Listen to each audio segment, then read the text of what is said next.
ওই দেখো বন্ধুরা, আম সাইডটা আম, আর আমদি দেখো কত বড় বড় আম। মানে ইদি দিয়ে সেরা আম ডাইলও খাওয়া যাবো, তারপরে দিয়া আম ভর্তা বানাইও খাওয়া যাবো। তো এই আমের সিজনে কিন্তু আমি আমের ভর্তা খাইছি না, তোমরা দাদা ভাই আমার খাইতে দিছে না, বুঝছি। আমি খাইতে মানে বানাইছি, খা মুনিয়ে দিলে ফেলাই দিছে। তো পাশের বাড়ির একটা ছোট্ট ভাই, এই ভাইটা গাছের থেকে ফাইরে না, দেখো আমার সাইডটা আম দিয়ে গেছে। তো এই আমটি কিন্তু সাইডটা আমি মানে দেখো আমি কথা কইতে পারতেছি না, আমার মুখে জলাইয়া পড়তেছে। মানে আমার মানে আম মানে খাইতে এত ভালো লাগে। হ্যাঁ, আর কাঁচা আমের ভর্তা, শুধু আমি না, সবাই কিন্তু আমের ভর্তা খাইতে ভালো লাগে। আর এই গরমের মধ্যে আম ভর্তা, দুপুরবেলা আম ভর্তা বা আমের জুস করে খাইতে কিন্তু খুব ভালো লাগে।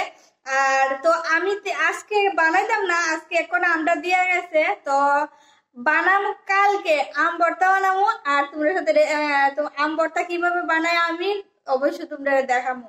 আর চারটা আম বানাইতাম না, আমি তো একলা খামো বা ছোট বাইটারে দিমু।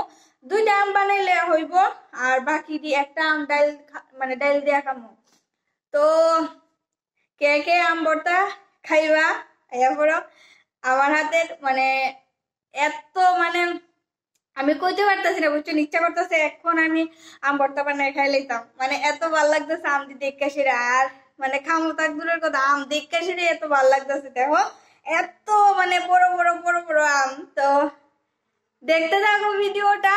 আর আমের ভর্তা রেসিপি মানে রেসিপি না বলতে, আমের ভর্তাটা যে বানাবো কালকে খাওয়ার লেগা, এটাও তোমার সাথে আমি শেয়ার করবো, তোমরা কিন্তু অবশ্যই দেখো। আর এই আমটি মানে দেখা কার কার ভাল লাগছে গোসে, মুখে কার কার জল আইছে, মানে এই আমটি দেখা কার কার মুখে জল আইছে আর লবণ মরিচের কথা মনে পড়ছে, অবশ্যই কিন্তু কমেন্টে জানাইও কিন্তু।